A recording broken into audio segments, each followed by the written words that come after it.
Good morning, students. Today we are going to learn the next part from the chapter Measurement of Matter from Science and Technology 9th Standard. नमस्कार विद्यार्थी मित्र हो. आज आपण विज्ञान आणि तंत्रज्ञान इयत्ता 9वीच्या प्रकरण क्रमांक 4 मधील पुढील भाग अभ्यासणार आहोत. In the previous lecture, we have seen about mole and what do you mean by 1 mole of any substance. या अगोदरच्या तासाला आपण मोल म्हणजे काय हे अभ्यासलेलं आहे. Let us see what do you mean by mole first, and then the next concept we will going to learn. What do you mean by mole?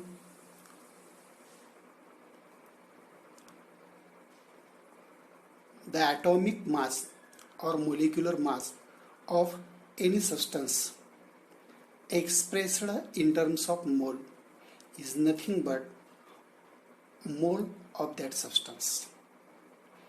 कोणत्याही पदार्थाचं अणुवस्तुमान किंवा रेणुवस्तुमान की जे ग्रॅममध्ये व्यक्त केलेलं असतं त्याला त्या पदार्थाचा मोल असे म्हणतात. For example 18 gram of water is nothing but 1 mole of water. 18 gram पाणी म्हणजे पाण्याचा 1 मोल होय. Now we are going to see the next concept which is related to mole of any substance. आणि आता आपण या कोणत्याही पदार्थाच्या मोल संदर्भात किंवा याच्याशी निगडीत असणारी आणखीन एक संकल्पना अभ्यासणार आहोत की जिचं नाव आहे ॲव्होगॅड्रो नंबर. ॲव्होगॅड्रो नंबर म्हणजेच ॲव्होगॅड्रोची संख्या. तर ॲव्होगॅड्रो नंबर किंवा ॲव्होगॅड्रो अंक म्हणजे काय? The number of molecules in 1 mole of any substance is constant and it is called as Avogadro number. Avogadro number is number of molecules in 1 mole of any substance which is constant. मग Avogadro अंक म्हणजे काय? कोणत्याही पदार्थाच्या एका मोलमध्ये असणाऱ्या त्या पदार्थाच्या रेणूंची संख्या, the number of molecules in 1 mole of any substance is called as Avogadro number, की ज्याला आपण ॲव्होगॅड्रो अंक असे म्हणतो. And this number is constant. आणि हा अंक एक स्थिर संख्या असते की जो अंक, जी संख्या आणि त्या संदर्भात असणारं जे संशोधन आहे ते संशोधन the Italian scientist Avogadro did pioneering work in this contest. जी या संदर्भात ॲव्होगॅड्रो नावाचा हा जो शास्त्रज्ञ त्या शास्त्रज्ञानं पायाभूत असं कार्य केलेलं आहे. आणि म्हणून therefore this number is called as Avogadro's number which is denoted by the symbol Na. आणि म्हणून या अंकाला ॲव्होगॅड्रो अंक असं म्हटलं जातं की जो Na या संज्ञेचा वापर करून दर्शविला जातो.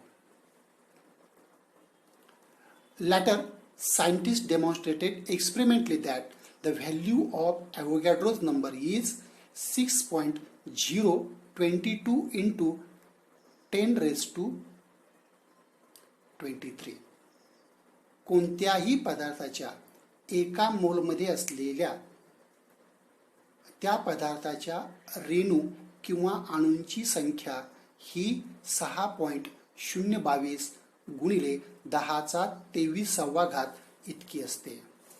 याचा अर्थ काय आला? म्हणजे कोणत्याही मूलद्रव्याचा आपण जर 1 मोल घेतला तर त्या 1 मोल पदार्थामध्ये त्या पदार्थाचे 6.022 गुणिले 10⁻23 इतके अणू किंवा रेणू असतील.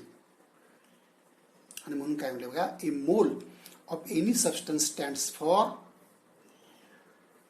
6.022 इंटू 10⁻23 मोलिक्युल्स. जे कोणत्याही पदार्थाचा एक मोल म्हणजे त्या पदार्थाचे 6.022 गुणिले 10⁻23 इतके रेणू होय. Just as a dozen has 12 atoms, a century has 100, or a gross has 144. ज्याप्रमाणे आपण एका डझनामध्ये 12 नग, शतकामध्ये 100 आणि ग्रोसमध्ये 144 नग असल्याचं गृहीत धरतो, त्याप्रमाणे ॲव्होगॅड्रो अंक हा सुद्धा एक समूहदर्शक अंक आहे, समूहदर्शक संख्या आहे, की ज्याचा अर्थ कोणत्याही पदार्थाच्या एका मोलमध्ये त्या पदार्थाचे 6.022 गुणिले 10⁻23 इतके रेणू किंवा अणू असतील. याचं उदाहरण दिलं बघा. For example, A mole of water. A mole of water is nothing but 18 gram of water. म्हणजे पाण्याचा एक मोल म्हणजे पाण्याचे 18 ग्रॅम असतात, कारण पाण्याचं रेणू वस्तुमान 18 आहे आणि म्हणून पाण्याचं ग्रॅममध्ये व्यक्त केलेलं रेणू वस्तुमान 18 ग्रॅम होईल. आणि म्हणून 18 gram of water which is equal to 1 mole of water which contains 6.022 into 10⁻23 molecules of water. याचा अर्थ पाण्याच्या 18 ग्रॅममध्ये पाण्याचे 6.022 गुणिले 10⁻23 इतके रेणू असतील. आता याप्रमाणे कोणत्याही पदार्थाच्या एका मोलमध्ये त्या पदार्थाचे असणारे अणू आपणाला निश्चितपणे माहीत झालेले आहे. आता याचा वापर करून आपल्याला व्यवहारामधील काही उदाहरणं सोडवावी लागतात, की ज्याचं एक उदाहरण या ठिकाणी सोडवून दिलेलं आहे. पहा, how many molecules are there in 66 gram of carbon dioxide. म्हणजे कार्बन डायऑक्साईड वायूच्या 66 ग्रॅममध्ये त्या वायूचे किती रेणू असतील हे आपणाला काढावयाचं आहे. आता हे काढण्यासाठी जी पद्धत आहे त्या पद्धतीमध्ये पहिल्यांदा काय दिलं बघा, method molecular mass of carbon डायऑक्साईडचं रेणू वस्तुमान हे 44 आहे, की जे आपण अणुवस्तुमानांचा वापर करून काढू शकतो.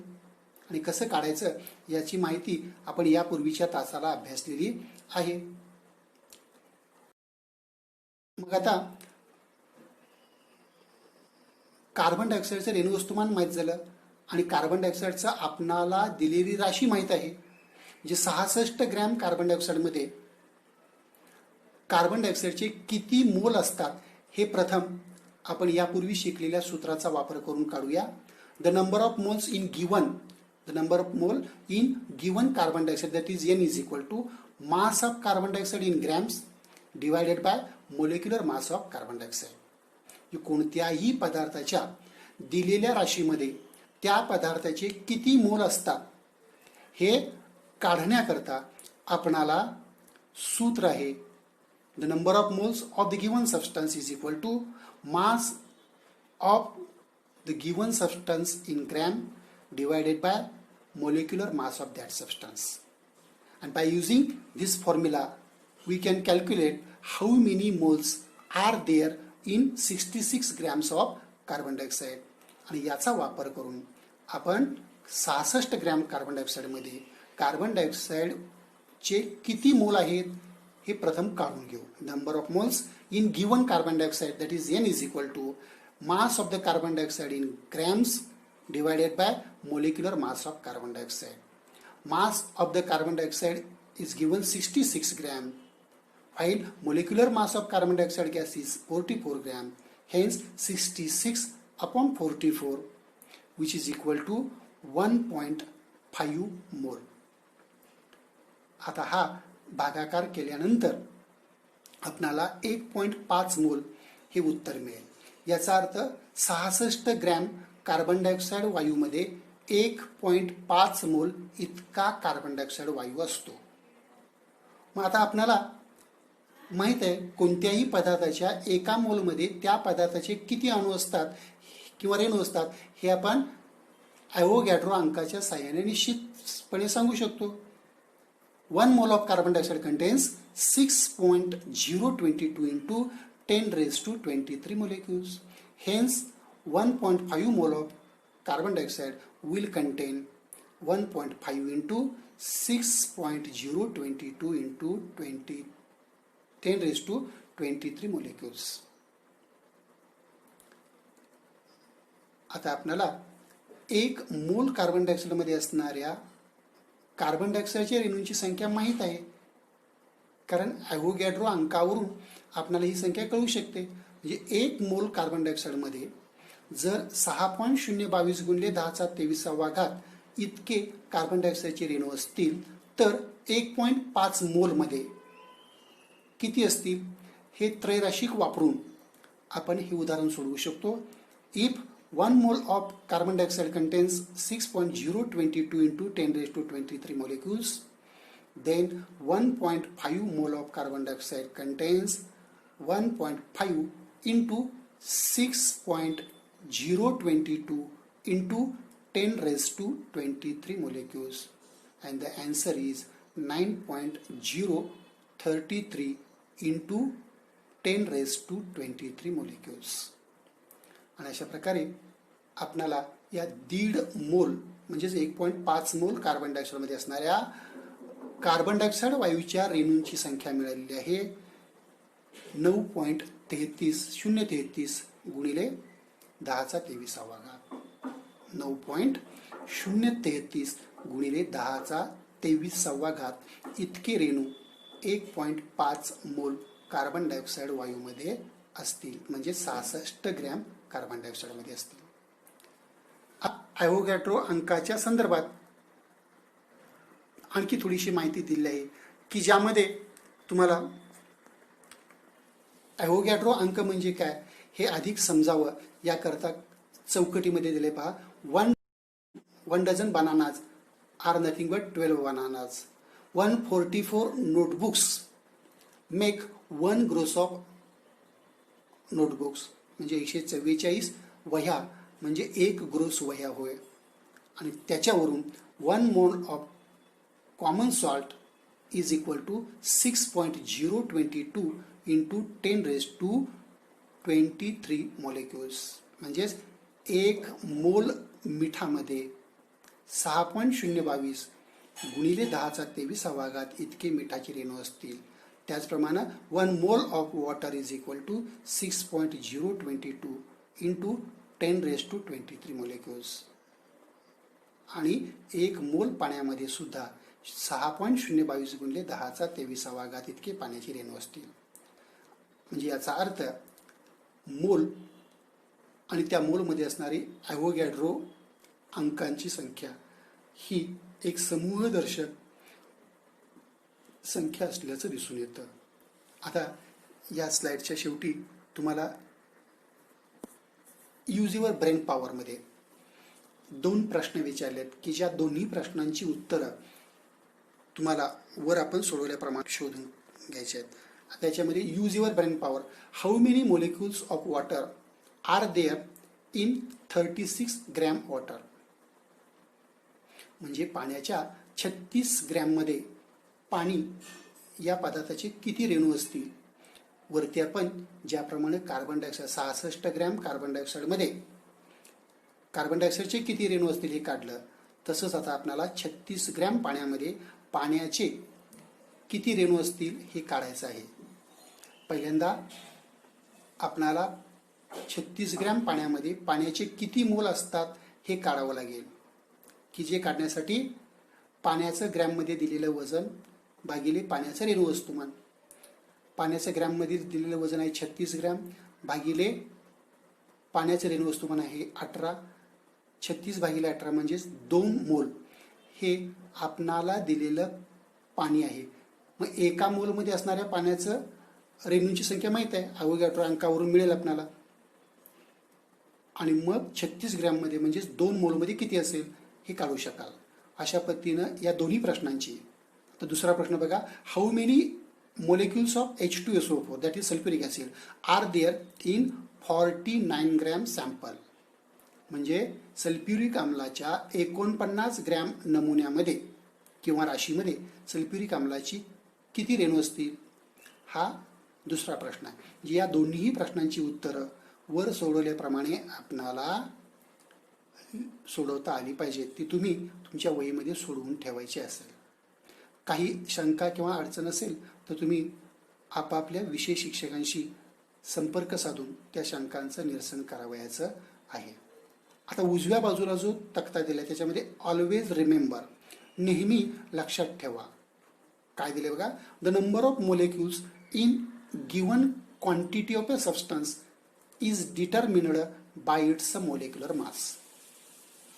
म्हणजे काय, the number of molecules in a given quantity of a substance, जे दिलेल्या पदार्थाच्या राशीमध्ये असणाऱ्या रेणूंची संख्या ही कशी निश्चित केली जाते, is determined by its molecular mass, की जी त्या पदार्थाच्या रेणू वस्तुमानावरून ठरवली जाते. कारण प्रत्येक पदार्थाचं रेणू वस्तुमान वेगवेगळं असतं आणि पदार्थाचं ग्रॅममध्ये व्यक्त केलेलं रेणू वस्तुमान म्हणजे त्या पदार्थाचा मोल असतो. म्हणजे आपणाला दिलेल्या पदार्थाच्या राशीमध्ये किती मोल तो पदार्थ आहे हे आपणाला त्याच्या रेणू वस्तुमानावरून काढता येईल. आणि जर रेणू वस्तुमान माहीत असेल तर दिलेल्या पदार्थाच्या राशीला त्या पदार्थाच्या रेणू वस्तुमानानं भागला असता येणारा भागाकार म्हणजे त्या पदार्थाची मोलमधील संख्या असेल, की ज्यावरून आपणाला त्या पदार्थाच्या राशीमध्ये किती रेणू किंवा अणू आहेत हे निश्चित सांगता येईल. दुसरा मुद्दा आहे, the number of molecules in equal masses of different substances is different. The number of molecules, रेणूंची संख्या, in equal masses of different substances, वेगवेगळ्या पदार्थांच्या समान राशीमध्ये समान वस्तुमानामध्ये असलेल्या त्या पदार्थांच्या रेणूंची संख्या इज डिफरंट, वेगवेगळी आहे. What is the reason?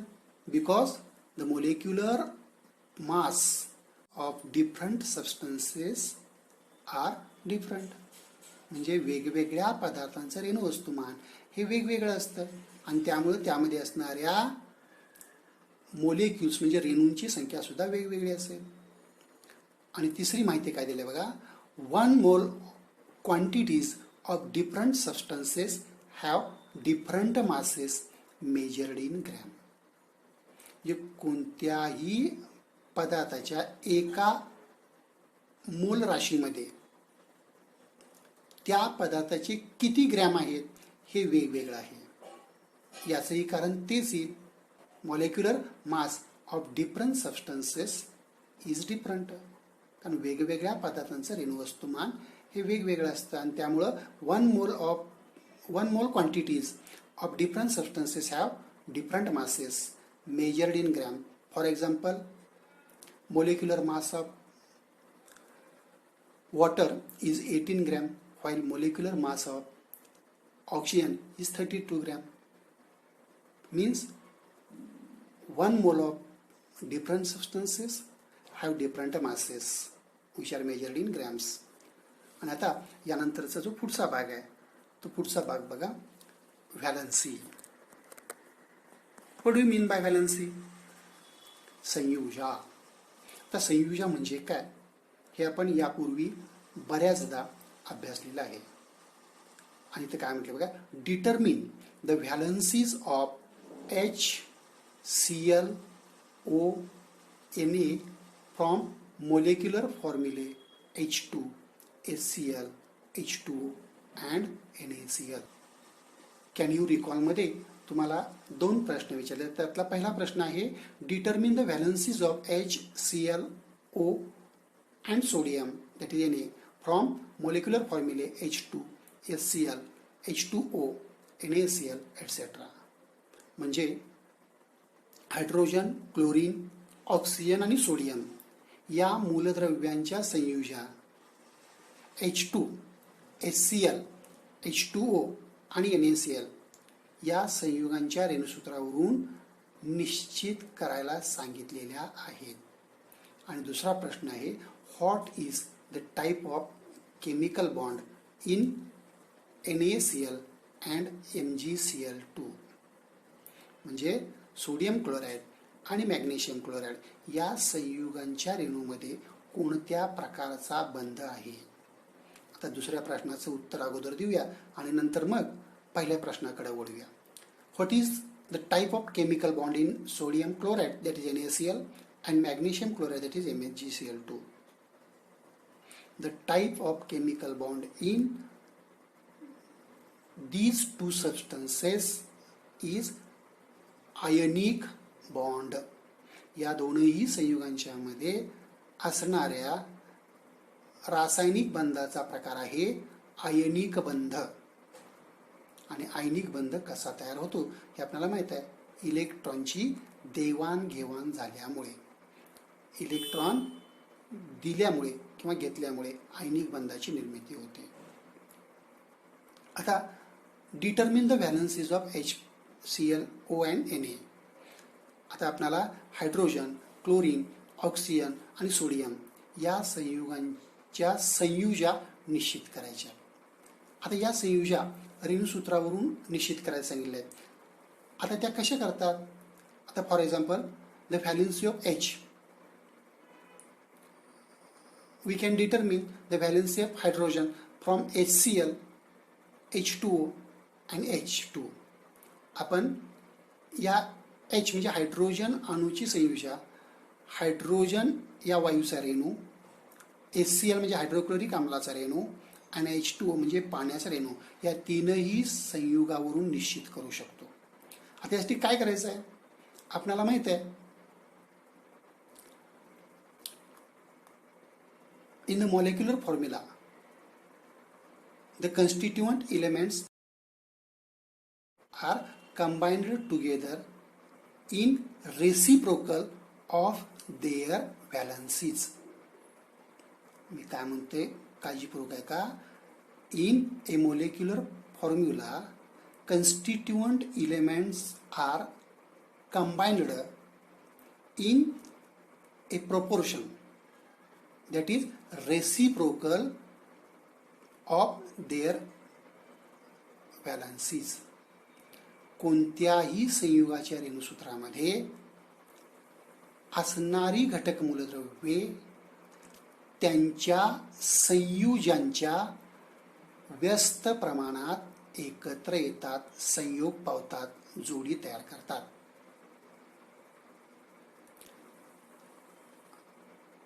आणि आता या ठिकाणी H2 या संयुगाचं रेणुसूत्र आहे H2 की ज्यामध्ये हायड्रोजन या एकाच मूलद्रव्याचे दोन अणू एकाच एक या प्रमाणात एकत्र आलेले आहेत. In the molecule of hydrogen, hydrogen atoms are combined in the proportion 1:1. म्हणजे हायड्रोजन वायूच्या रेणूमध्ये हायड्रोजनचे दोन अणू एकाच एक या प्रमाणात एकत्र आलेले आहेत. Hence the valency of hydrogen is 1 आणि म्हणून हायड्रोजनची संयुजा 1 आहे. In hydrogen chloride that is hydrochloric acid, hydrogen and chlorine atoms combine in the proportion 1:1. म्हणजे हायड्रोक्लोरिक आम्लामध्ये हायड्रोजन आणि क्लोरीन हे दोन्हीही अणू एकाच एक या प्रमाणात एकत्र आले आहेत. Hence the valencies of both that is hydrogen and chlorine are 1. And in the molecule of water hydrogen and oxygen elements combine in the proportion 2:1. आता या ठिकाणी पाण्याच्या रेणूमध्ये हायड्रोजनचे 2 आणि ऑक्सिजनचा 1 अणू एकत्र आलेला आहे.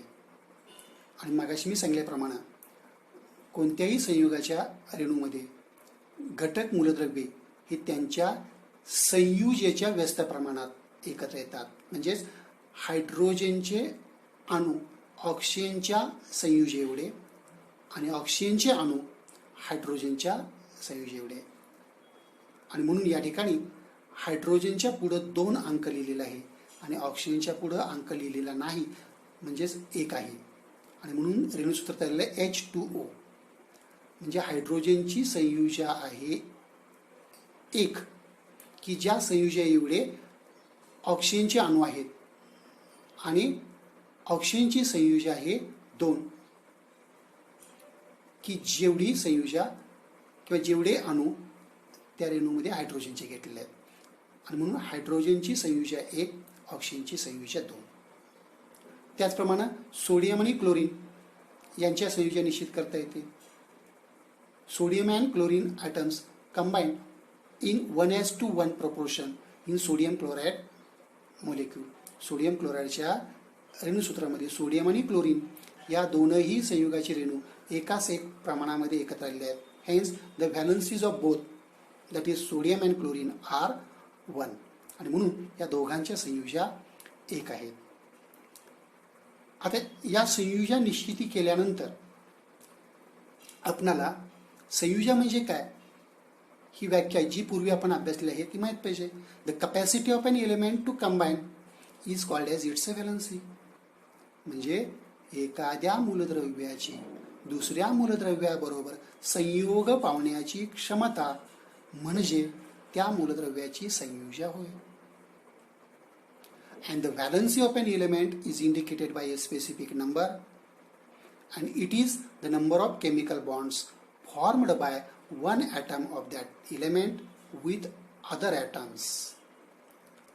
म्हणजे कोणत्याही मूलद्रव्याची संयुजा ही एका विशिष्ट अंकानं दर्शवली जाते, की जो अंक म्हणजे त्या मूलद्रव्याच्या एका अणूने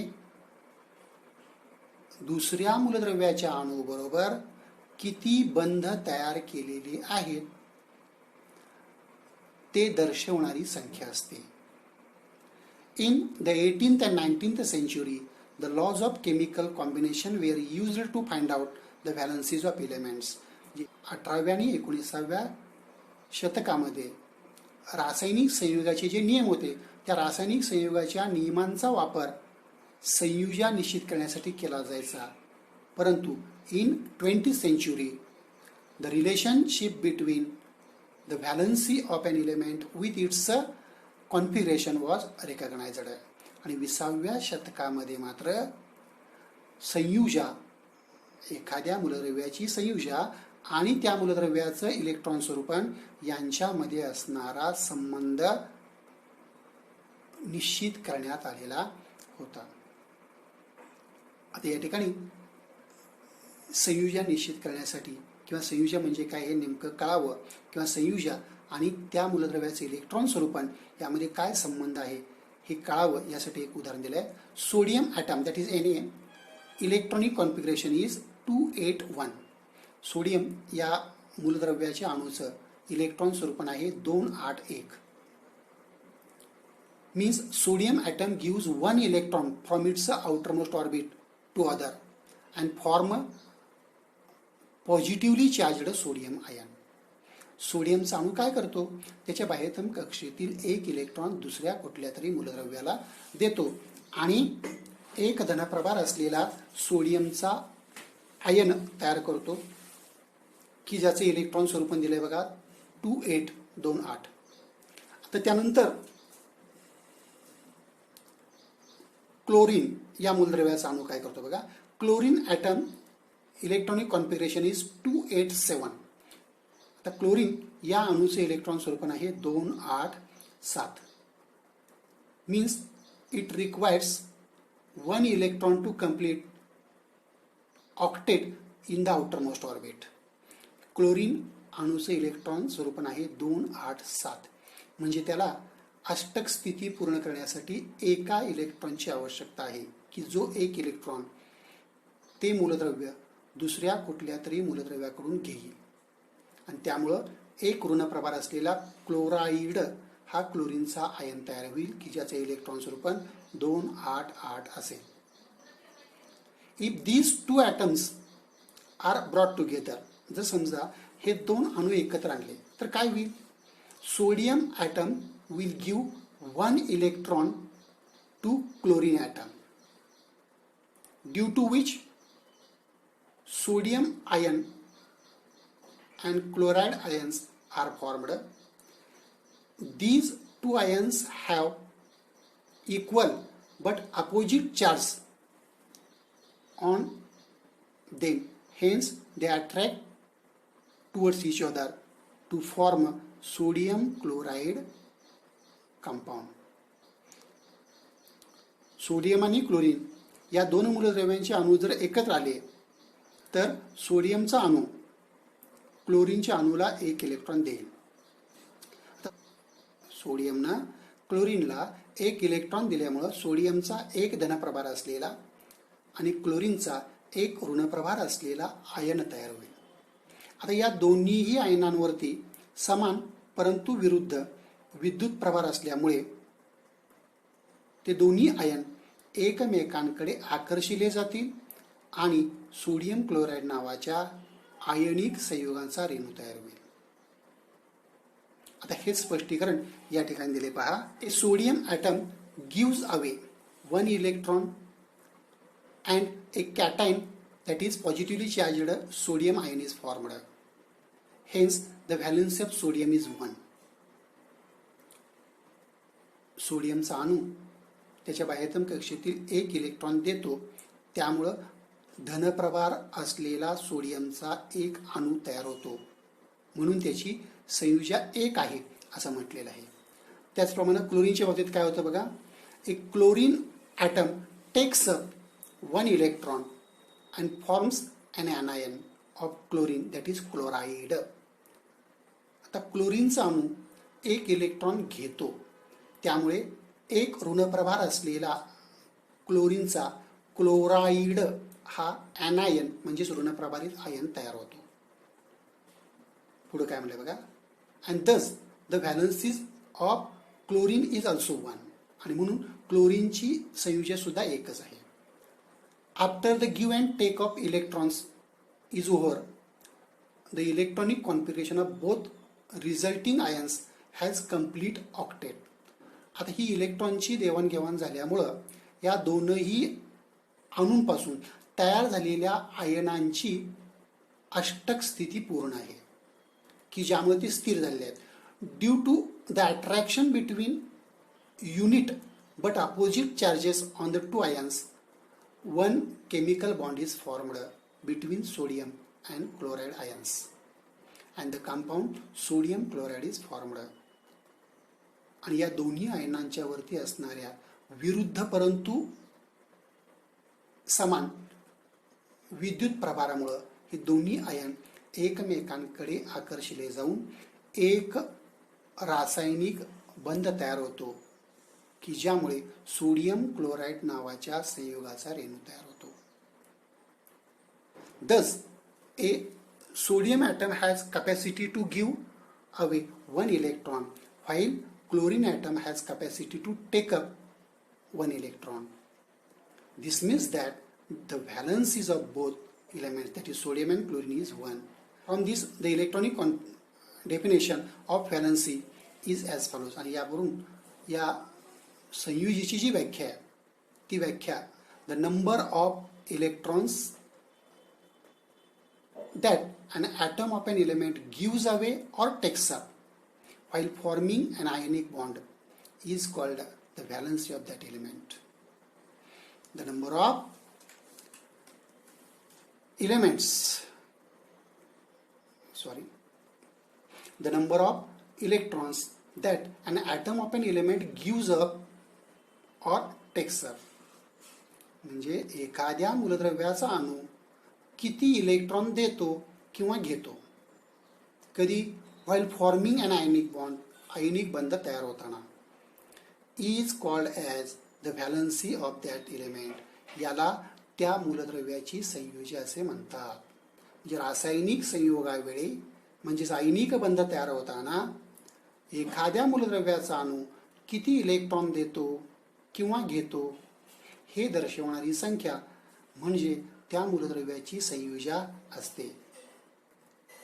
आणि आता सायन्स कॅप्सूलमध्ये काय दिलंय बघा. Positively charged ions are called cations, while negatively charged ions are called anions. For example, MgCl2 contains Mg2 plus and Cl minus as cation and anion respectively. धनप्रभारित आयनांना कॅटायन असं म्हटलं जातं, तर ऋणप्रभारित आयनांना ॲनायन असं म्हटलं जातं. MgCl2 म्हणजेच मॅग्नेशियम क्लोराईड या संयुगाच्या रेणूमध्ये Mg2 प्लस हा धनप्रभारित म्हणजे कॅटायन आहे आणि Cl मायनस हा ऋणप्रभारित म्हणजे ॲनायन आहे. The electrons present in the outermost orbit of an atom are called as valence electrons. कोणत्याही मूलद्रव्याच्या बाह्यतम कक्षेमध्ये असणाऱ्या इलेक्ट्रॉनच्या संख्येला त्या मूलद्रव्याची व्हॅलन्स इलेक्ट्रॉन असं म्हटलं किंवा संयुजा इलेक्ट्रॉन्स असं म्हणतात. आता यानंतर या माहितीच्या आधारे आपणाला पुढं याचा वापर कसा करायचा ते सांगितलं बघा. Use your brain power. Use your brain power and tell me that how will the compounds MgCl2 and CaO, that is calcium oxide, be formed from their elements. म्हणजे MgCl2 आणि कॅल्शियम ऑक्साईड मीन्स CaO या संयुगांचे रेणू कसे तयार होतील मूलद्रव्यांपासून ते सांगा असं म्हटलेलं आहे. The atom of magnesium element will give 1 electron each to 2 chlorine atoms. म्हणजे मॅग्नेशियमचा अणू क्लोरीनच्या 2 अणूंना प्रत्येकी 1 इलेक्ट्रॉन देईल. Due to which 2 ionic bonds will be formed between magnesium atom and 2 chlorine atoms. की ज्यामुळं मॅग्नेशियमच्या एका अणूमध्ये आणि 2 क्लोरीनच्या अणूमध्ये 2 आयनिक बंध तयार होतील. Due to which magnesium chloride that is MgCl2 will be formed. की ज्यामुळं मॅग्नेशियम क्लोराईड हे संयुग तयार होईल. And now how will the compound CaO that is calcium oxide be formed. आता कॅल्शियम ऑक्साईडचं संयुग कसं तयार होईल. The atom of calcium element will give 2 electrons to the atom of oxygen element, due to which calcium oxide compound will be formed. कॅल्शियमचा अणू ऑक्सिजनच्या अणूला 2 electron देईल की ज्यामुळे कॅल्शियम ऑक्साईड या संयुगाची निर्मिती होईल. आता यानंतर या प्रकरणाच्या शेवटी 2 तक्ते दिले आहेत. त्यामध्ये पहिला जो तक्ता आहे तो तक्ता काय बघा डाव्या बाजूचा. The number of electrons that are given away or taken up is always a whole number. Therefore the valency is always a whole number. आता दिल्या किंवा घेतल्या जाणाऱ्या इलेक्ट्रॉनची संख्या ही नेहमी पूर्णांकात असते आणि ही संख्या पूर्णांकात असल्यामुळं कोणत्याही मूलद्रव्याची संयुजा सुद्धा पूर्णांकातच असेल. आणि आता कार्यसंस्थांचे एका संस्थेचं कार्य दिले आहे की जी संस्था या रसायनशास्त्राशी संबंधित आहे. The national chemical laboratory that is NCL, A unit of CSIR. CSIR या संस्थेचं एक युनिट असणारी नॅशनल केमिकल लॅबोरेटरी राष्ट्रीय रासायनिक प्रयोगशाळा की जिची स्थापना वॉज एस्टॅब्लिश्ड इन 1950 की जी 1950 मध्ये स्थापन झालेली आहे. Its objectives are. आता या संस्थेची उद्दिष्टे काय आहे. Its objectives are to conduct research in various branches of chemistry. रसायनशास्त्राच्या विविध शाखांमध्ये संशोधन घडवून आणणे. टू एड इंडस्ट्री उद्योगधंद्यांना मदत करणे. And to develop new technology with a view to making profitable use of country's natural resources. आणि देशाच्या साधन संपत्तीचा फायदेशीर उपयोग करण्याच्या दृष्टीने नवीन तंत्रज्ञानाचा विकास करणे हे सुद्धा या NCL म्हणजे राष्ट्रीय रासायनिक प्रयोगशाळेचं उद्दिष्ट आहे. The laboratory conducts research in fields such as biotechnology, nanotechnology and polymer science. आता ही संस्था विविध क्षेत्रामध्ये आपलं संशोधन कार्य करत आहे की ज्यामध्ये जैवतंत्रज्ञान, सूक्ष्म तंत्रज्ञान आणि बहुवारिकांचं शास्त्र इत्यादी घटकांचा समावेश होतो. अशा प्रकारे रसायनशास्त्रामध्ये कार्य करणाऱ्या या संस्थेचं कार्य अभ्यासल्यानंतर आता आपल्याला पुढची संकल्पना अभ्यासायची आहे की जी संयुजेच्या संदर्भात आहे, व्हेरिएबल व्हॅलन्सी. आता व्हेरिएबल व्हॅलन्सी म्हणजे परिवर्ती संयोजन. हा घटक समजून घेण्यापूर्वी अगोदर डाव्या बाजूला जो चार्ट आहे त्या चार्टमधील रिकाम्या जागा कशा भरायच्या याची कल्पना मी तुम्हाला देतोय. In this chart, names of elements are written in first column. In second column, there is atomic number. In the third column, electronic configuration of that elements are written. In the fourth column, the number of valence electrons is written, and in the last, that is fifth column, valency of that element is written. आता या तक्त्यामध्ये पहिल्या रकान्यात किंवा पहिल्या स्तंभामध्ये मूलद्रव्याचं नाव लिहिलं आहे. दुसऱ्या स्तंभामध्ये त्या मूलद्रव्याची अणुअंक लिहिलेला आहे. तिसऱ्या स्तंभामध्ये त्या मूलद्रव्याचं इलेक्ट्रॉन स्वरूपण लिहिलेलं आहे. चौथ्या स्तंभामध्ये त्या मूलद्रव्यांच्या संयुजा इलेक्ट्रॉनची संख्या लिहिलेली आहे. आणि शेवटच्या म्हणजे पाचव्या स्तंभामध्ये त्या मूलद्रव्याची संयुजा लिहिलेली आहे. आता पहिल्या दोन मूलद्रव्यांच्या ज्या संयुजा आहेत किंवा मूलद्रव्यांची जी माहिती आहे ती या चारही मुद्द्यांची दिलेली आहे. पण तिथून खाली मात्र वेगवेगळ्या मूलद्रव्यांच्या बाबतीत वेगवेगळ्या रिकाम्या जागा ठेवल्या आहेत की ज्या तुम्हाला भरावयाच्या आहेत. आता बघूया. Element hydrogen. The atomic number of hydrogen is 1. Electronic configuration of hydrogen element is 1. Valence electrons of the hydrogen 1 and valency of hydrogen is also 1. आता हायड्रोजन या मूलद्रव्याच्या बाबतीत त्याचा अणुअंक आहे 1. त्यामुळे इलेक्ट्रॉन कॉन्फिगरेशन म्हणजे इलेक्ट्रॉन स्वरूपण एकच होईल. व्हॅलन्स इलेक्ट्रॉन्स म्हणजेच the number of electrons present in the outermost orbit. बाह्यतम कक्षेमध्ये असणाऱ्या इलेक्ट्रॉनची संख्या आहे 1. अँड व्हॅलन्सी म्हणजे संयुजा 1 आहे. अशा पद्धतीनं हायड्रोजनच्या बाबतीत हे चारही घटक आपल्याला माहीत झालेले आहेत. Helium atomic number 2, electronic configuration 2, valence electrons 2 and valency 0. आता या ठिकाणी हेलियमच्या बाबतीत अणुअंक 2 दिला आहे. इलेक्ट्रॉनिक स्वरूपण 2 दिलं आहे. व्हॅलन्स इलेक्ट्रॉन म्हणजे संयुजा इलेक्ट्रॉन्स 2 आहेत. मात्र संयुजा 0 लिहिलेलं आहे. का बरं? Because first is the outermost orbit of helium atom. पहिली कक्षा हीच हेलियमची बाह्यतम कक्षा आहे. And in it there are 2 electrons means duplet is complete. आणि त्या पहिल्या कक्षेत 2 इलेक्ट्रॉन आहेत म्हणजेच द्विस्थिती पूर्ण आहे. त्यामुळे या मूलद्रव्याला इलेक्ट्रॉन घ्यावे किंवा द्यावे लागत नाहीत.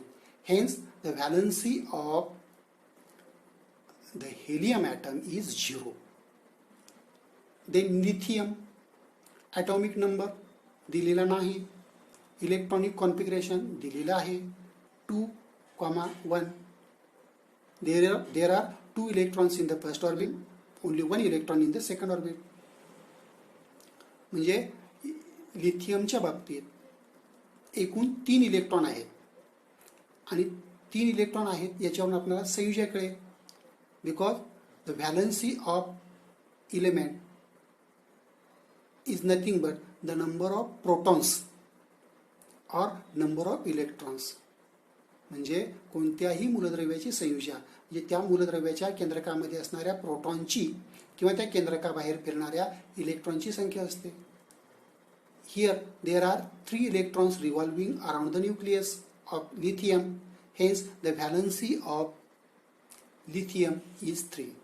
आता कोणत्याही मूलद्रव्याची संयुजा म्हणजे त्या मूलद्रव्याच्या केंद्रकामध्ये असणाऱ्या प्रोटॉनची संख्या किंवा त्या मूलद्रव्याच्या केंद्रकाबाहेर वेगवेगळ्या कक्षांमध्ये फिरत असलेल्या इलेक्ट्रॉनची संख्या असते. आता आपणाला इलेक्ट्रॉनिक कॉन्फिगरेशन म्हणजे इलेक्ट्रॉन स्वरूपनावरून एकूण किती इलेक्ट्रॉन आहेत हे माहीत झालं. 2 आणि 1 म्हणजे एकूण 3 इलेक्ट्रॉन्स आहेत. 3 इलेक्ट्रॉन्स आहेत म्हणजेच 3 प्रोटॉन्स असणार केंद्रकामध्ये. जेवढे इलेक्ट्रॉन तेवढे प्रोटॉन असतात. आणि आमचा जो अणुअंक आहे तो 3 येईल. The atomic number of lithium is 3. आता नंबर ऑफ व्हॅलन्स इलेक्ट्रॉन्स दिलेले नाही, किती असेल? देर म्हणजे या लिथियमच्या बाह्यतम कक्षेमध्ये फक्त एकच इलेक्ट्रॉन आहे आणि म्हणून the valence number of valence electrons of lithium is 1. आणि व्हॅलन्सी सुद्धा 1 येईल because the lithium atom will give 1 electron to another element and complete duplet in its first orbit.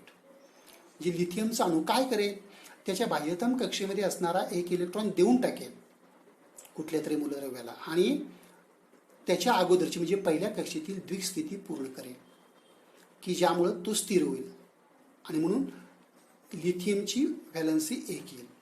अशा पद्धतीनं इतर या तक्त्यातील मूलद्रव्यांचं इलेक्ट्रॉनिक कॉन्फिगरेशन, व्हॅलन्स इलेक्ट्रॉन्स आणि valency हा जो तक्ता आहे हा तक्ता तुम्ही सर्व विद्यार्थ्यांनी पूर्ण करावयाचा आहे. त्यामध्ये काही अडचण असेल, काही शंका असेल तर तुम्ही सर्व विद्यार्थ्यांनी आपापल्या विषय शिक्षकांशी संपर्क साधायचा आहे आणि आपल्या शंकांचं निरसन करून घ्यायचं आहे. आणि आता आपण या प्रकरणातील पुढचा भाग जो आहे तो म्हणजे व्हेरिएबल व्हॅलन्सी म्हणजे परिवर्ती संयुजा. Under different conditions the atoms of some elements give away or take up different numbers of electrons. Under different conditions वेगवेगळ्या परिस्थितीमध्ये काय करतात? The atoms of some elements काही मूलद्रव्यांचे अणू काय करतात? गिव्ह अवे देतात और टेक अप किंवा घेतात डिफरंट नंबर्स ऑफ इलेक्ट्रॉन्स कमी अधिक इलेक्ट्रॉनची संख्या. म्हणजे वेगवेगळ्या परिस्थितीमध्ये काही मूलद्रव्यांचे अणू त्यांना द्याव्या लागणाऱ्या किंवा घ्याव्या लागणाऱ्या इलेक्ट्रॉनची संख्या बदलतात, वेगवेगळी ठेवतात. In such cases those elements exhibit more than 1 valency की ज्या प्रकारामध्ये त्या मूलद्रव्यांची संयुजा एकापेक्षा जास्त असते. And this property of elements to exhibit more than 1 valency is called as variable valency. आणि हा जो गुणधर्म आहे की ज्या गुणधर्मामुळे एखादं मूलद्रव्य एकापेक्षा जास्त संयुजा दर्शवत असतं. The property of elements which exhibit in more than 1 valency. मूलद्रव्यांचा असा गुणधर्म की ज्यामुळे ते मूलद्रव्य एकापेक्षा जास्त संयुजा दर्शवतं is called as variable valency. तर व्हेरिएबल व्हॅलन्सी म्हणजे काय? परिवर्ती संयुजा. The property of elements due to which it exhibits more than 1 valency is called as variable valency.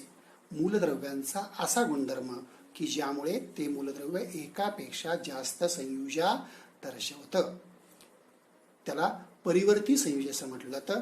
आता ऑलवेज रिमेंबर मध्ये परिवर्ती संयुजा दर्शवणारे एक मूलद्रव्य आणि त्या मूलद्रव्याची संयुग दर्शवले आहेत बघा. Iron that is Fe exhibits the variable valencies 2 and 3. म्हणजे लोखंड हे मूलद्रव्य काही परिस्थितीमध्ये 2 तर काही परिस्थितीमध्ये 3 संयुजा दर्शवतं.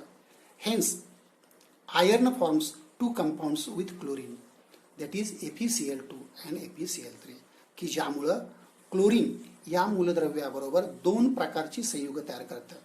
When it exhibit in two valency it will form ApCl2, that is ferrous chloride. ApCl2, that is ferrous chloride. And when iron gives 3 electrons, that is it exhibit the valency 3, then it will form FeCl3, that is ferric chloride compound. म्हणजे जेव्हा लोखंड 2 electron देतं तेव्हा FeCl2 म्हणजेच ferrous chloride हे संयुग तयार करतं, आणि जेव्हा 3 इलेक्ट्रॉन देतं तेव्हा FeCl3 फेरिक क्लोराईड हे संयुग तयार करतं. अशा प्रकारे वेगवेगळ्या मूलद्रव्यांच्या या ज्या वेगवेगळ्या परिवर्ती संयुज आहेत त्याची माहिती या ठिकाणी दिली आहे. डाव्या बाजूचा जो तक्ता आहे त्या तक्त्यामध्ये बघा, some elements that exhibit variable valency, म्हणजे काही मूलद्रव्ये की जी परिवर्ती संयुजा दर्शवतात. काय सांगितलं बघा, element copper symbol Cu, valency 1 or 2, means element copper exhibit 2 व्हॅलन्सीज 1 and 2. Ion Cu+ or Cu2+, that is त्याचं नाव काय असेल, क्युप्रस और cupric. Mercury exhibit valency 1 and 2. If valence is 1, then it is called as mercurous Hg+. If valence is 2, then it is called as mercury. Element iron also exhibit 2 valency, that is 2 and 3. If it exhibit 2 valency, then it is called as ferrous, that is Fe2+.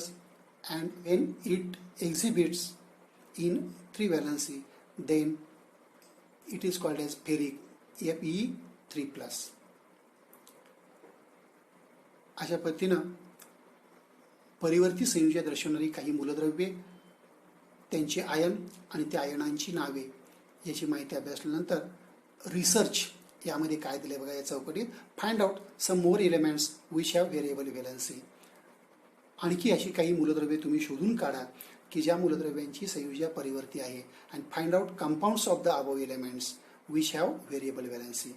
आणि अशा प्रकारे परिवर्ती संयुजा दर्शवणाऱ्या या मूलद्रव्यांची संयुगे कशी आणि कोणती तयार होतील त्याचीही माहिती तुम्हाला अभ्यासाला सांगितलं. Now will see the next part, that is radicals. मूलके. What do you mean by radicals? मूलके. Write down the cations and anions obtained from the compounds in the following chart. आता मूलकांचा अभ्यास करण्यासाठी उपयुक्त असणारी माहिती आपणाला या चार्टमधून मिळणार आहे की जो चार्ट आपणास पूर्ण करावयाचा आहे. मी सांगतोय त्या पद्धतीने तुम्ही हा चार्ट पूर्ण करायचा आहे. आता या चार्टमध्ये काय दिले बघा, बेस म्हणजेच आम्लारी दिले आहेत, NaOH sodium hydroxide, KOH potassium hydroxide, CaOH twice calcium hydroxide. These are the 3 bases. From this formula, we have to write cation and anion present in those bases. आणि आता आपल्याला या रेणुसूत्रावरून सोडियम आणि हायड्रॉक्साईड यासारखे cation आणि anion लिहावयाचे आहेत. म्हणजे या आम्लारीमध्ये असणाऱ्या कॅटायन म्हणजे धनप्रभारित आणि ॲनायन म्हणजे ऋणप्रभारित आयनांची नावे किंवा संज्ञा लिहावयाच्या आहेत. NaOH sodium hydroxide contain Na+ as cation and OH- as anion. Sodium hydroxide या आम्लारीमध्ये Na+ हा कॅटायन आणि OH- हा ॲनायन आहे. In KOH, K+ is cation while OH- is anion. In CaOH twice, Ca2+ is cation while OH- is anion.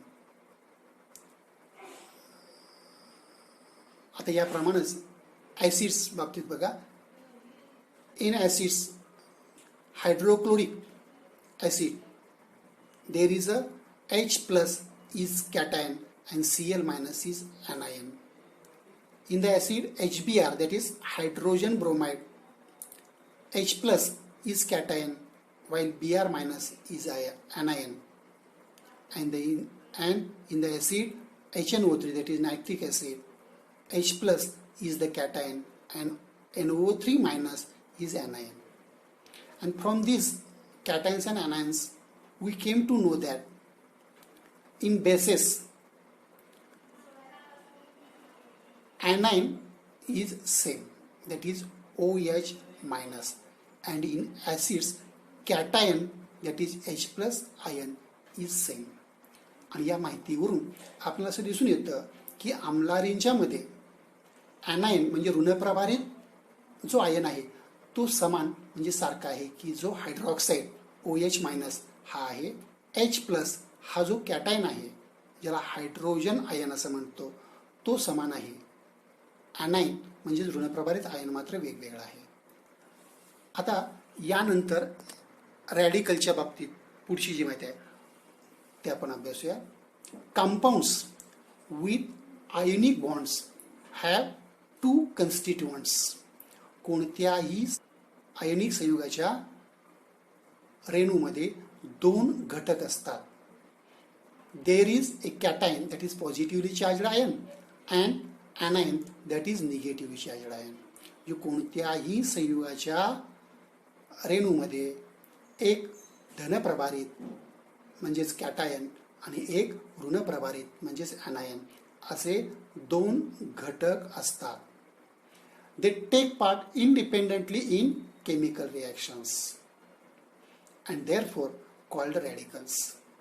आता हे दोन्ही घटक cation and anion take part independently in chemical reaction म्हणजे हे दोन्हीही घटक धनप्रभारित आणि ऋणप्रभारित आयन की ज्यांना आपण कॅटायन आणि ॲनायन म्हणतो, या दोन्हीही आयनांचं वैशिष्ट्य म्हणजे ते दोन्ही आयन रासायनिक अभिक्रियेत स्वतंत्रपणे भाग घेतात आणि म्हणून त्यांना काय म्हटलं आहे, hence they are called as radicals आणि म्हणून त्यांना मूलके असं म्हणतात.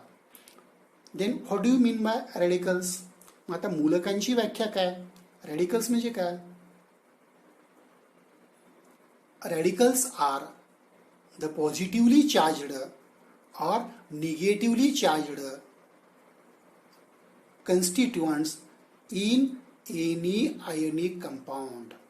कोणत्याही आयनिक संयुगामध्ये असणाऱ्या धनप्रभारित आणि ऋणप्रभारित घटकांना म्हणजेच कॅटायन आणि ॲनायनांना मूलके असे म्हणतात. म्हणजे कोणत्याही आयनिक संयुगामध्ये असणाऱ्या धनप्रभारित आणि ऋणप्रभारित आयनांना मूलक असं म्हटलं जातं. आणि हे जे मूलक आहेत या मूलकांचं वैशिष्ट्य मी सांगितलं, they take part independently in a chemical reaction. रासायनिक अभिक्रियेमध्ये ते स्वतंत्रपणे भाग घेतात. आता आम्लधर्मी मूलक आणि आम्लधर्मी मूलक हे मूलकांचे दोन प्रकार आहेत. There are two types of radicals. First is basic radicals and second is acidic radicals. What do you mean by basic radicals and acidic radicals? Now we will see one by one. First of all, we will see basic radicals. प्रथम आपण आम्लारी धर्मी मूलक म्हणजे काय हे बघूया. Basic radicals. Cationic radicals which pair with or which combine with the anionic radical, that is hydroxide ion, are called as basic radicals. जे धनप्रभारित ion OH minus म्हणजेच हायड्रॉक्साईड या ऋणप्रभारित मूलकांबरोबर संयोग पावतात, जोडी तयार करतात, अशा धनप्रभारित आयनांना काय म्हटलं तर आम्लारी धर्मी मूलके. the cationic radicals which combine or pair with anionic radical, that is OH minus, are called as basic radicals. For example, NaOH, KOH means Na plus K plus are cationic radicals which are called as basic radicals. उदाहरणार्थ sodium hydroxide, potassium hydroxide या आम्लारीमध्ये असणाऱ्या Na plus आणि K plus या दोन धनप्रभारित म्हणजेच कॅटायनिक मूलकांना रॅडिकल्सना basic radical म्हणजेच आम्लधर्मी मूलक असे म्हणतात. And now we will see acidic radicals. आणि आता आपण ॲसिडिक रॅडिकल म्हणजेच आम्लधर्मी मूलक म्हणजे काय हे बघूया. डेफिनेशन पहा. anionic radicals, that is negatively charged radicals, which combine or pair with the cationic radical H plus are called as acidic radicals. जे ऋणप्रभारित मूलके H प्लस या धनप्रभारित म्हणजेच कॅटायनिक मूलकाबरोबर संयोग पावतात किंवा जोडी तयार करतात त्यांना आम्लधर्मी मूलके असे म्हणतात. anionic radicals which combine or pair with cationic radical H plus are called as acidic radicals. For example, Cl minus, Br minus are the anionic radicals which combine with H plus, that is cationic radical. Hence, Cl minus and Br minus are acidic radicals. आणि म्हणून Cl minus आणि Br minus ही दोन्हीही आम्लधर्मी मूलके आहेत. And now, by using these definitions and examples, you have to tell. Can you tell मध्ये काय सांगितलं बघा. Which are the basic radicals and which are the acidic radicals among the following. खालीलपैकी कोणती आम्लधर्मी आणि कोणती आम्लधर्मी मूलके आहेत. The cationic radicals, that is positively charged radicals, are basic radicals, while anionic, that is negatively charged radicals, are acidic radicals. With the help of this, we can classify all the radicals given below. आणि अशा प्रकारे या मुद्द्याचा वापर करून म्हणजे धनप्रभारित ion की ज्यांना आपण कॅटायन म्हणतो हे सर्व आम्लधर्मी मूलके असतात आणि ऋणप्रभारित आयन की ज्यांना आपण ॲनायन म्हणतो ते सर्व आम्लधर्मी मूलके असतात. या तत्वाचा वापर करून आपण दिलेल्या सर्व मूलकांचं वर्गीकरण दोन गटामध्ये करू शकतो. आणि आता पुढचा भाग बघा. Generally basic radicals are formed by removal of electrons from atoms of metals such as Na plus, Cu2 plus, but there are some exceptions such as NH4 plus. तर सर्वसामान्यपणे काय म्हटलं त्यांनी बेसिक रॅडिकल्स म्हणजेच आम्लधर्मी मूलके हे इलेक्ट्रॉन दिल्यामुळे तयार होतात. फॉर एक्झाम्पल उदाहरणार्थ Na प्लस Cu प्लस पण याला एक अपवाद दिलाय NH4 प्लस. हा पॉझिटिव्हली चार्जड आहे पण तो धातूनं इलेक्ट्रॉन दिल्यामुळे तयार झालेला नाही. आता हा एक वेगळ्या प्रकारचा मूलक आहे की ज्याची माहिती आपण पुढे अभ्यासणार आहोत. And the acidic radicals are formed by adding electrons to atoms of non-metals such as Cl minus, S2 minus, etc. आणि आम्लधर्मी मूलके हे सामान्यपणे इलेक्ट्रॉन घेतल्यामुळे तयार होतात. उदाहरणार्थ क्लोरीनचा एक ऋणप्रभार असलेला Cl मायनस आणि सल्फर म्हणजे गंधकाचा 2 ऋणप्रभार असलेला मूलक ही याची उदाहरणे आहेत. But there are also some exceptions like MnO4 minus. आता याला सुद्धा काही अपवाद आहेत. MnO4 मायनस मूलकांचे आणखी 2 प्रकार आपण अभ्यासणार आहोत. तत्पूर्वी यूज युअर ब्रेन पॉवर, की ज्यामध्ये काय दिले पहा. Classify the following radicals into 2 types. While doing this use A criteria other than the criteria used above. आता आपल्याला खाली काही मूलक दिलेले आहेत की ज्या मूलकांचं 2 गटामध्ये वर्गीकरण करायचं आहे. मात्र हे वर्गीकरण करताना वर जो वापरलेला मुद्दा आहे ॲसिडिक आणि बेसिडिक रॅडिकलसाठी तो वापरावयाचा नाही. म्हणजे या व्यतिरिक्त इतर कुठल्याही मुद्द्याचा वापर करून तुम्हाला या 2 गटामध्ये वर्गीकरण करायचं आहे की ज्याच्यामध्ये Ag plus Mg2 plus Cl minus SO4 2 minus Fe2 plus ClO3 minus NH4 plus Br minus आणि NO3 मायनस असे वेगवेगळ्या प्रकारचे आयटम्स दिले आहेत की ज्याचं क्लासिफिकेशन आपण 2 गटामध्ये करू शकतो. आणि ते कसं करू शकतो. Mono atomic radicals and poly atomic radicals, that is composite radicals.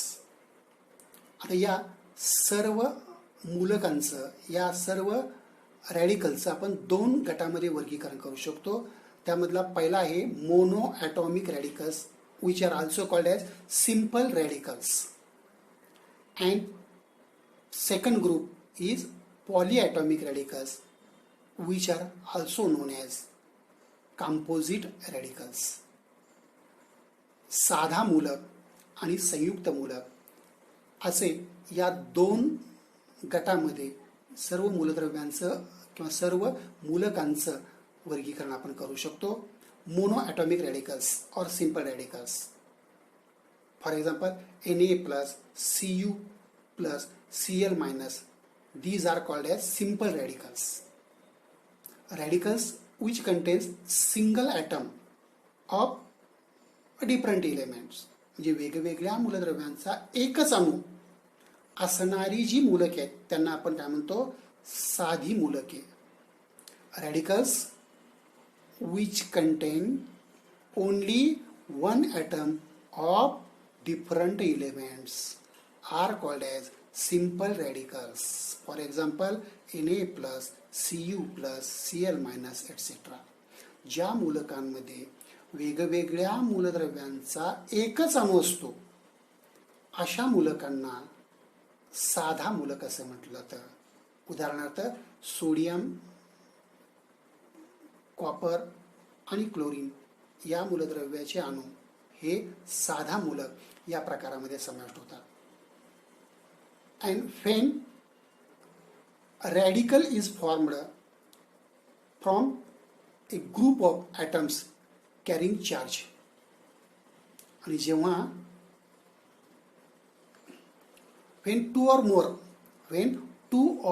more atoms of different elements form a group and this group gives away or takes up one or more electrons, then this group of atoms is called as composite radical.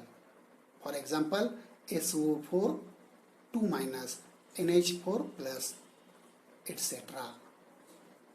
जेव्हा 2 किंवा 2 पेक्षा अधिक मूलद्रव्यांच्या अणूंचा गट एक किंवा एकापेक्षा अधिक इलेक्ट्रॉन देतात किंवा घेतात तेव्हा त्या धनप्रभारित किंवा ऋणप्रभारित अणूंच्या गटाला संयुक्त मूलक असे म्हणतात.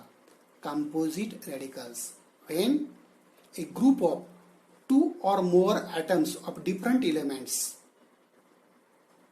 gives away or takes up one or more electrons, then that group is called as composite radical त्या गटाला संयुक्त मूलक असे म्हटलं जातं. फॉर एक्झाम्पल, उदाहरणार्थ SO4 2 minus NH4 plus. These are the examples of composite radical. ही संयुक्त मूलकाची उदाहरणे आहेत. अशा प्रकारे आपण मूलकांचे वेगवेगळे प्रकार याची माहिती आहे ती माहिती अभ्यासलेली आहे. त्याच्यामध्ये सुरुवातीला 2 प्रकार पाहिले, ते म्हणजे आम्लधर्मी आणि आम्लधर्मी मूलक, acidic radicals and basic radicals. आणि नंतर 2 प्रकार पाहिले, ते म्हणजे simple radicals and composite radicals. आणि सगळ्यात महत्त्वाचा मुद्दा शेवटी दिला आहे बघा, शेवटची ओळ पहा. The magnitude of charge on any radical is it's valency. कोणत्याही मूलकावर असणाऱ्या विद्युत प्रभाराची राशी, विद्युत प्रभाराची संख्या म्हणजे त्या मूलद्रव्याची संयुजा, त्या मूलकाची संयुजा असते. The magnitude of charge on any radical is it's valency. म्हणजे कोणत्याही मूलकावरती असणाऱ्या विद्युत प्रभारा एवढी त्या मूलकाची संयुजा असते. म्हणजे मूलकावरील विद्युत प्रभारावरून आपण त्या मूलकाची संयुजा निश्चित करू शकतो. आता यानंतरचा या प्रकरणातला पुढचा जो भाग आहे तो म्हणजे chemical formulae of compounds recapitulation. Chemical formulae of compounds, संयुगांची रासायनिक सूत्रे. रिकॅपिच्युलेशन म्हणजे पुनरावलोकन. आता आपण रासायनिक संयुगांची निर्मिती कशी होते किंवा एखाद्या संयुगाचं रेणुसूत्र कसं लिहिलं जातं, कसं तयार केलं जातं याची माहिती यापूर्वी अभ्यासलेली आहे. त्याची फक्त थोडक्यात उजळणी या ठिकाणी करणार आहोत. The characteristic of A compound formed by ionic bonds is that it's molecule has 2 parts. म्हणजे कोणत्याही आयनिक संयुगांचं वैशिष्ट्य हे आहे की त्याच्यामध्ये आयनिक बंध असतात आणि हे आयनिक बंध ज्या 2 घटकांमध्ये तयार झालेले असतात त्या 2 घटकांना कॅटायन आणि ॲनायन, these 2 constituents are known as cation and an anion. या 2 घटकांना धन मूलक आणि ऋण मूलक, धन आयन आणि ऋण आयन असे म्हणतात. That is the positive radical is called as basic radical, while negative radical is called as acidic radical.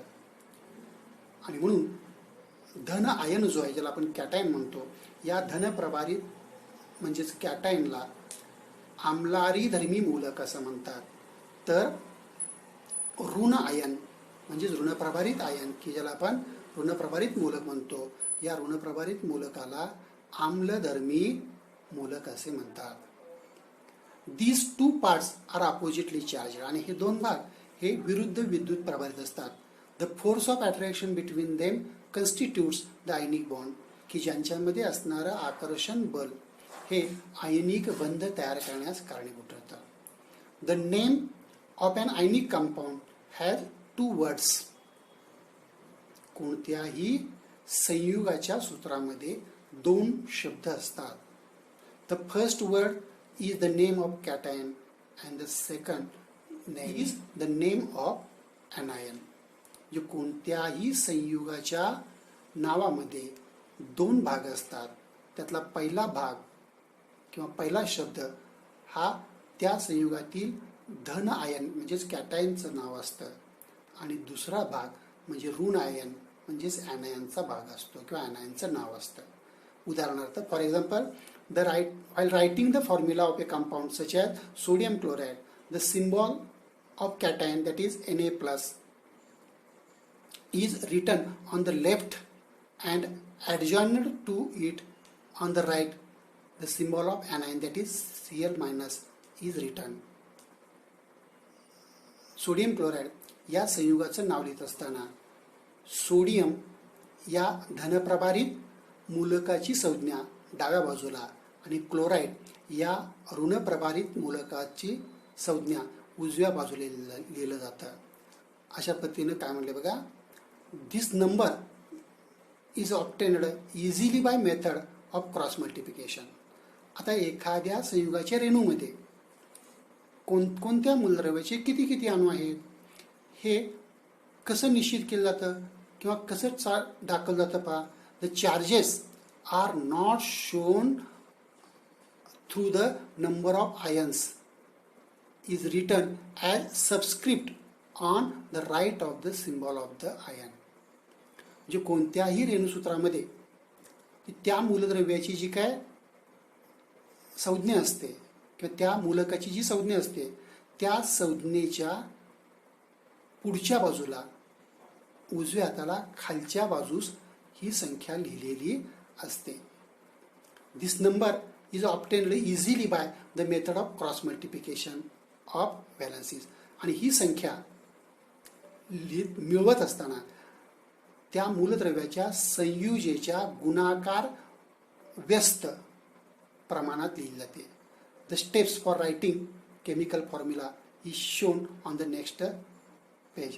आता प्रत्यक्ष एखाद्या संयुगाचं रेणूसूत्र कसं लिहिलं जातं, त्यामध्ये कोणकोणत्या पायऱ्यांचा समावेश असतो हे आपणाला या ठिकाणी पुढच्या स्लाइडमध्ये अभ्यासायचं आहे. तत्पूर्वी using LCT to study measurement of matter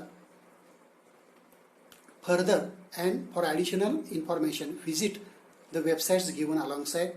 Prepare a spreadsheet showing atomic mass of elements, molecular masses, electronic configuration and their valencies. आता द्रव्याच्या मोजमापाचा अधिक अभ्यास म्हणजे या प्रकरणातील विविध घटकांचा जर अधिक अभ्यास करावायचा असेल तर त्याकरता तुम्हाला बाजूला दिलेल्या काही वेबसाईट्स आहेत की ज्या वेबसाईट्सवरून अधिक माहिती मिळवून त्याचा एक तक्ता तयार करावा लागेल की ज्याची माहिती ICTचा वापर करून तुम्हाला मिळवण्यास सांगितलेलं आहे.